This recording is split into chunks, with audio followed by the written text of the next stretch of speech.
Welcome to Insight Study Forum. Environment and ecology की quick revision series में आप सभी का स्वागत है। आज है लेक्चर 2 और आज हम पढ़ेंगे कोरल के बारे में। कोरल का मतलब होता है प्रवाल। ये वीडियो सभी कॉम्पिटिटिव एग्जाम्स के लिए इम्पोर्टेंट रहेगा, जैसे UPSC, state public service commission, जैसे यूपी पीसीएस, एमपी पीसीएस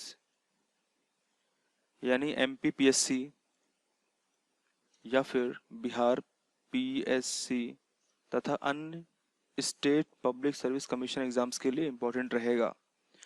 इसके अतिरिक्त SSC, CTET, TET, super TET और यूपी पुलिस इत्यादि परीक्षाओं के लिए इम्पोर्टेंट रहेगा।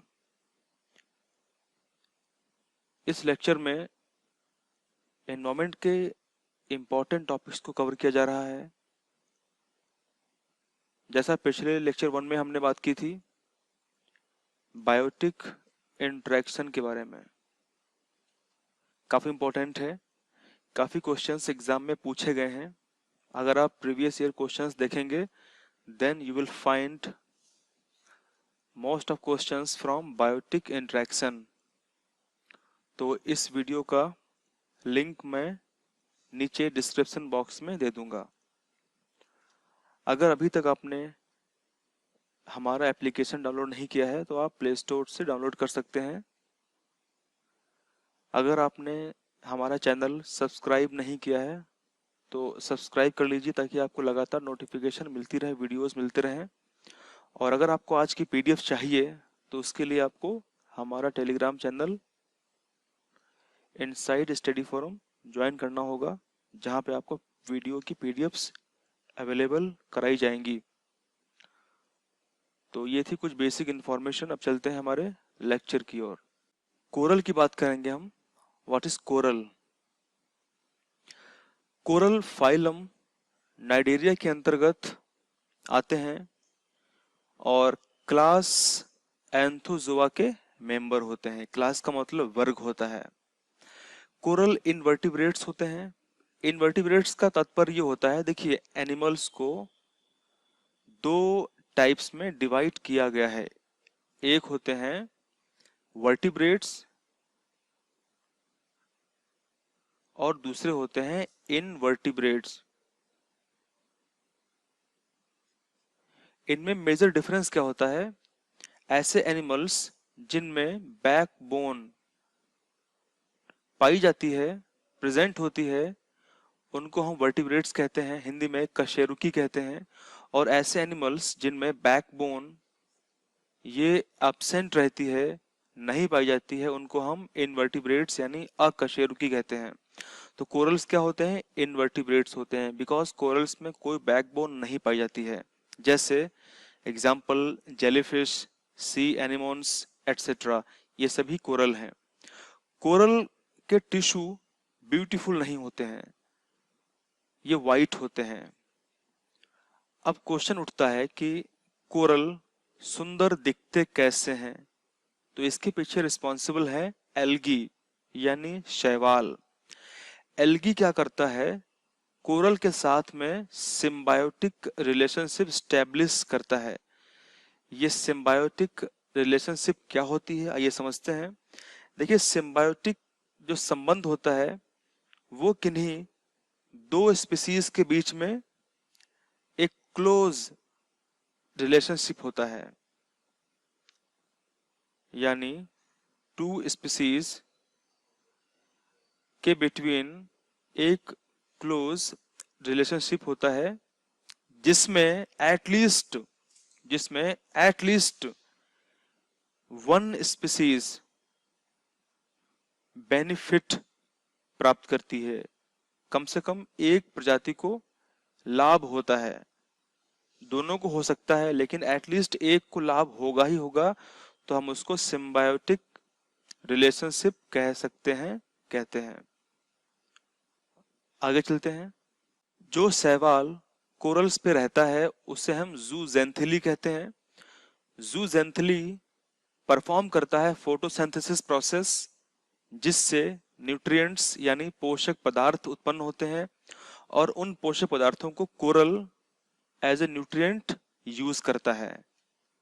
इसका मतलब ये हुआ कि कोरल के ऊपर जूजेंथली नामक शैवाल रहता है।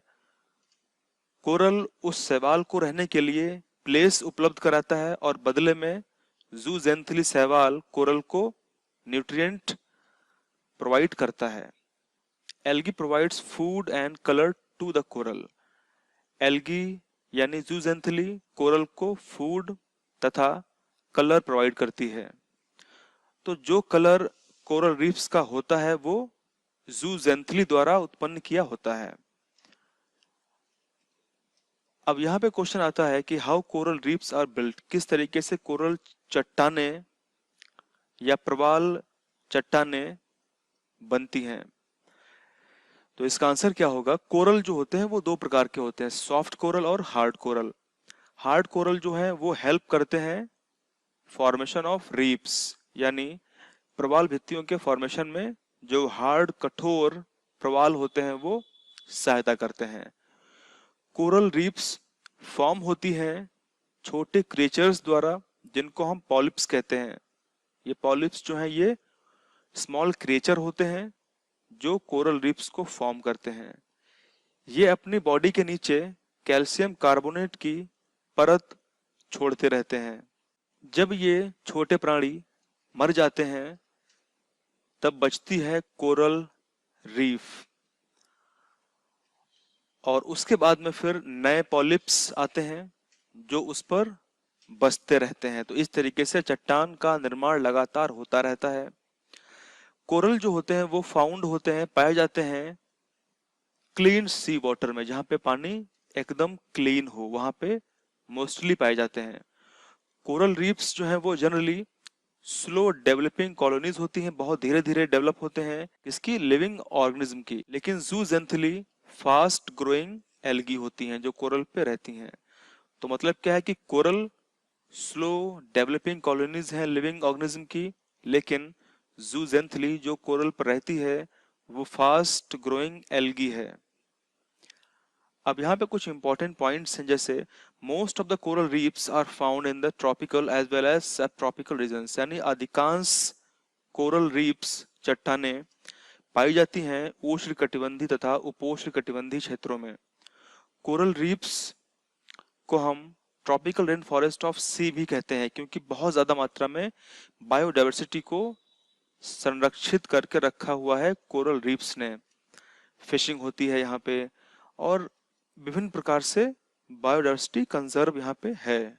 अगर हम बात करें कि कितने प्रकार के कोरल रीफ्स होती हैं, तो उनके शेप के, साइज के आधार पे और नेचर के आधार पर तीन प्रकार में विभाजित किया गया है, जैसे fringing reef, barrier reef, atoll reef.